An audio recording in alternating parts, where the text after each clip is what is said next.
Good morning children and welcome to the online session of English Grammar of class 8.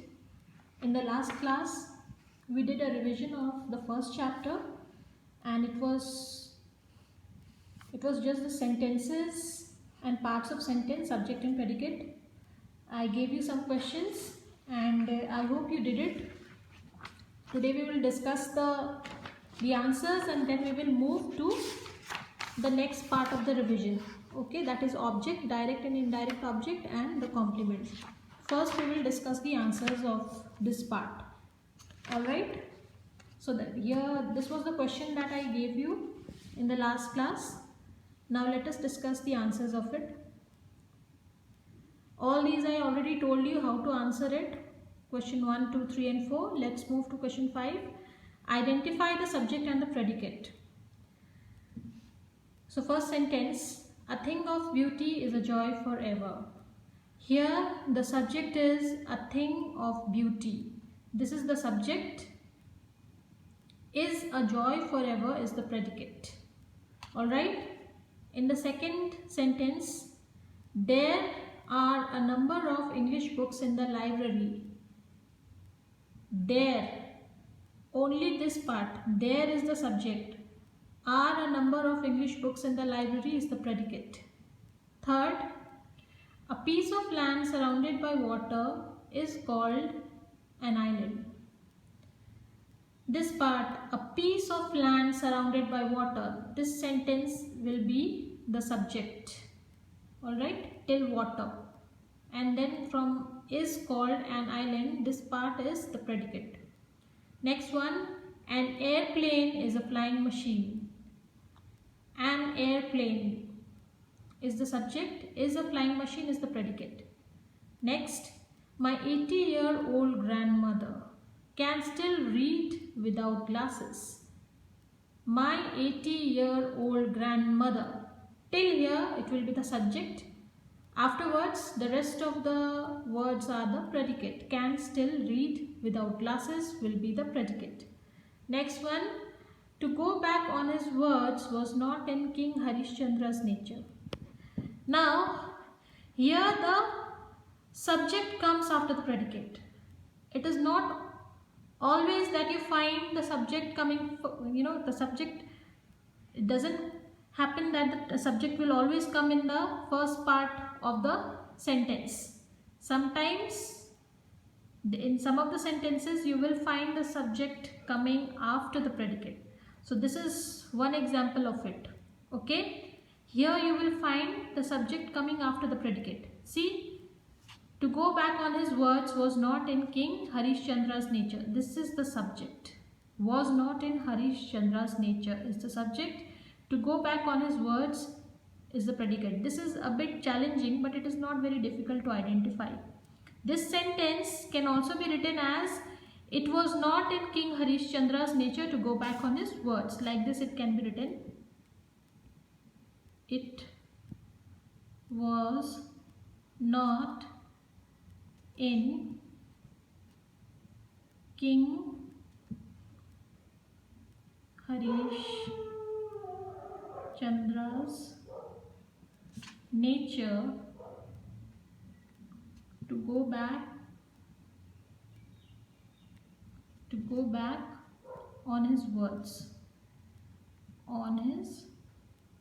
words.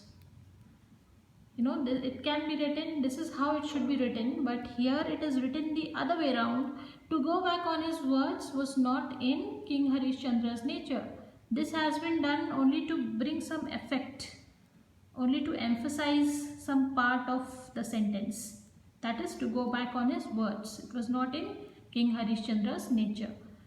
So, did you understand this sentence? It means that it was not in King Harishchandra's nature to go back on his words. Alright. So, here in this sentence, the subject comes after the predicate. Alright. So, you must also practice these kinds of sentences wherein you will find the subject coming after the predicate. Most of the time, subject comes before the predicate in the first part. But sometimes you will find the subject coming after the predicate. Alright. So that is why I gave you this revision part, this revision practice exercise, just to understand whether you know whether you will be able to solve all types of sentences or not, whether you will be able to identify the subject and predicate in different types of sentences. Okay, so now come to the next question. Point out a complete sentence and put a tick mark. So I told you to identify which is the complete sentence. Okay, a sentence that has all the features of a complete sentence, you have to identify. Here in the first one, could you hear the noise of the waterfall? It is a question and it makes complete sense. Alright, it is a group of words that contains a verb and it expresses a complete thought. I've written it here for you in the last class only, I told you. Okay, so this is a complete sentence. It is conveying a proper meaning. It has a proper meaning, so it is a correct sentence. Next one, before you could see it. Now children, this is not complete. There is a missing part in this particular sentence. Before you could see it, what? It doesn't have a complete meaning. So it is not a complete sentence, so I put a cross mark. Next one, the group spent the morning together. Here you can see that this sentence is quite clear. The group spent the morning together. It is quite clear. The meaning is complete and the sentence has a proper, it has it conveys a complete thought. So it is a complete sentence and therefore I have put a tick mark here.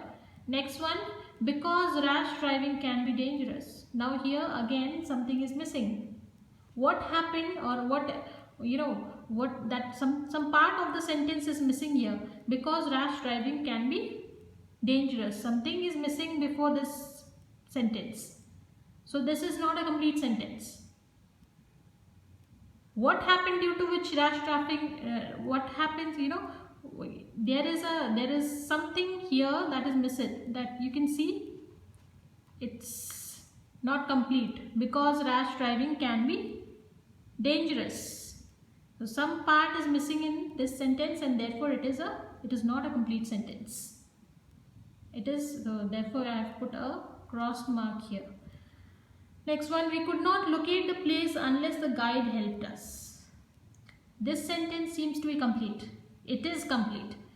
We could not locate the place. We could not find the place unless the guide helped us. So it has a proper meaning that, we could not be able to locate or find the place unless the guide helped us.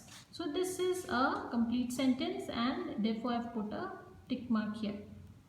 So I hope this is a practice. This was, it was a brainstorm. It was helpful for you from the point of view of exam. So now we will move to the next part of the revision. This was revision 1, alright, and it is very, very important.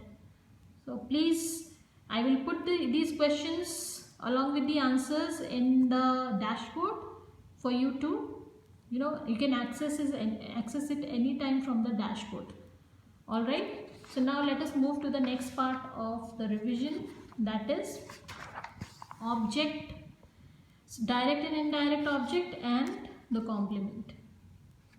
So I have made a list of questions for the second round of the revision. Here it is, revision 2. Okay, now all these questions are related to this part. What do you understand by an object? Give an example. So to answer this question, you will have to go through what is written under the heading object. When the verb in the predicate is a transitive verb, it requires an object to complete its sense. Okay, you have to explain what do you understand by, what do you mean by an object. So here you can write, your answer should be when the verb in the predicate, is a transitive verb, it requires an object to complete its sense. You have already done this chapter. Okay, it is already complete. I need not explain. I need not go deep into it. I have already told you. I'm only explaining you how to answer some important questions. Okay, so your answer should start from here and should end till here. Okay, when the verb in the predicate is a transitive verb, it requires an object to complete its sense. For example, okay, you should write till here and then you should take an example. Take any example that you want. It's not necessary to choose from here. I throw a ball. Okay, here it is explained now. Only write, if you only write I throw, it doesn't make sense. But when you add these words, a ball, it makes a complete sense, because here the object is a ball.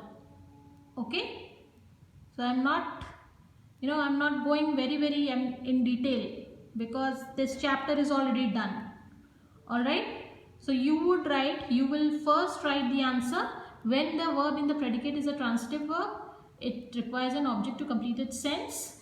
For example, write an example. Okay, and then your answer will be complete. Alright, and then you have to underline and show what is the object there. The object here, I threw a ball. The object is a ball. You will have to underline a ball and you have to write it above it, object.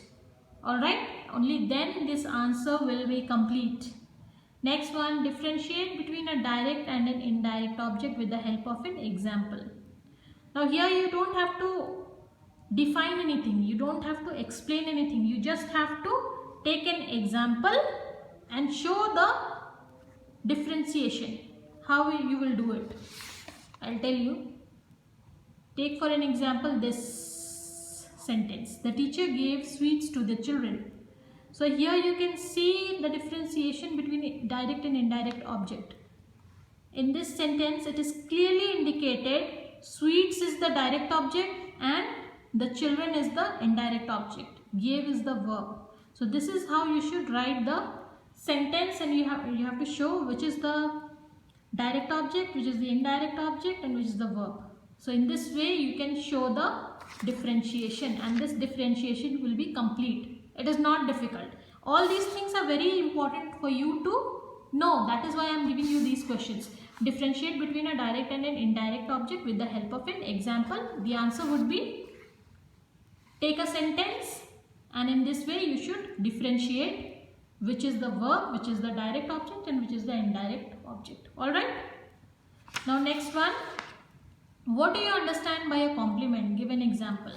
In the same way, just as you did the object one, you have to take the complement. How will you show your understanding of the complement? What do you understand by complement? So your answer will start from here. When the verb in the predicate is an intransitive verb, it requires an additional word or words to complete its meaning. Alright. So this will be your explanation. You have explained what you understood by a complement. Now you have to give an example. Take any example. Okay. It's not necessary to take the examples from the book itself. You can make your own examples. For example, the baby was alert. So here, alert is the complement of this sentence. You have to underline and write the complement, because it is here it is a word that is adding. It is being added. It is giving a little extra information is being given about the baby was alert. Okay, so your answer will be, when the verb in the predicate is an intransitive verb, it requires an additional word or words to complete its meaning. Because the meaning was not complete, if the sentence was still here, the baby was. So the sentence, this seems that the sentence is not complete. If I would write till here, the baby. Okay, this is not a sentence. But when you have to complete its meaning, you have to add some words. And when you add those words, it becomes complete. For example, the baby was alert. Okay, so here the meaning is complete, and you have to show the word that is completing its meaning. The word is alert, and this is a complement. Was is a intransitive verb. Alright, so this chapter was already done.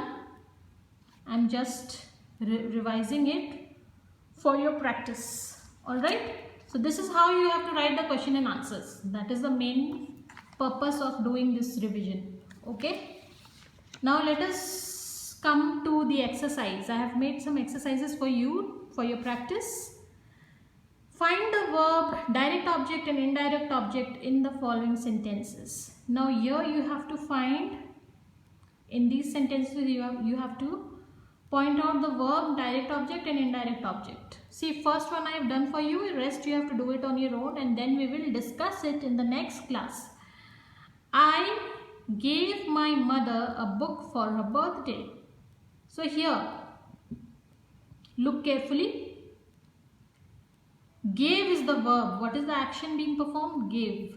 Gave is a verb.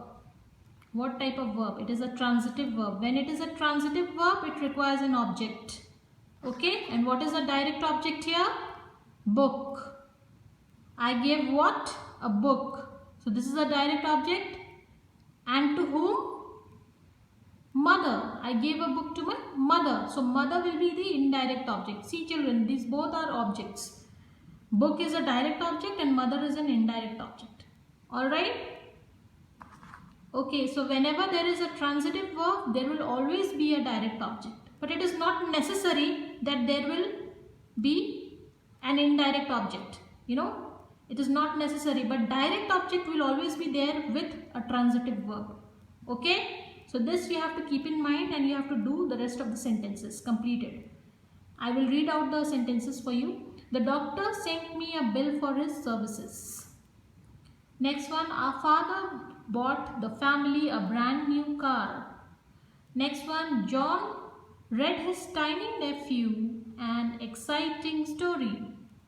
Next one, has your teacher sent you a notice about the next PNT meeting? Means parents teachers meeting. Next, the artist showed his famous painting to the viewers. So here you have to do the same thing. You have to identify which is the verb, direct object and indirect object. Okay, it is not necessary that the indirect object will be there, but you have to see it for yourself. You have to find out. Okay. Now next question, identify the subject complement and object complement in the following sentences. Now here, look at the first sentence. You have studied about the complement. Now there are two types of complement. A subject complement and an object complement. Okay. So you have to differentiate and find out which is the subject complement and which is the object complement. I have done two for you just to understand. Sonal is a good dancer. So dancer is a complement. Okay. It is an added word, that is, this word is giving more information about Sonal. So this is a subject complement. This word is complementing the subject. Who is a good dancer? Sonal is a good dancer. Sonal is the subject. So it is complementing the subject. So this will be a subject complement. Next one, we painted the ceiling blue.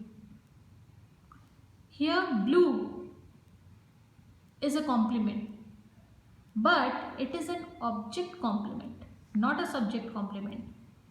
Subject is we, ceiling is object. We is the subject, ceiling is the object.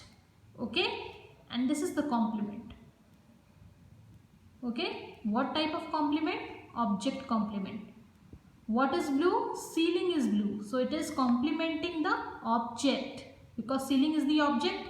So this will be the object complement. Alright. Next question. Rahul is extremely intelligent.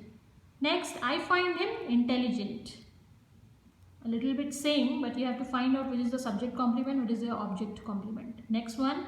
Tina eventually became my best friend. Next one, you make me happy. So children, here also you have to find out which is the subject complement and which is the object complement. Unless and until you do it on your own, you will not, you will not be able to understand. So if you face any problem, if you face any difficulty in understanding any of these, you can contact me. Contact me means you can approach me, you can ask queries, you can put questions and clarify your doubts. I will be there to help you. Alright. So for today,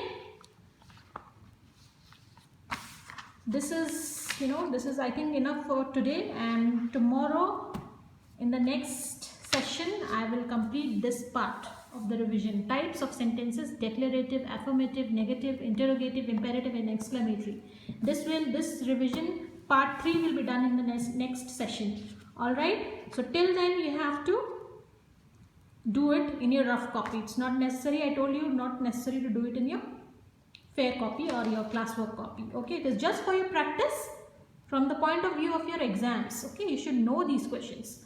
Alright, so I hope you will revise it, you will learn it.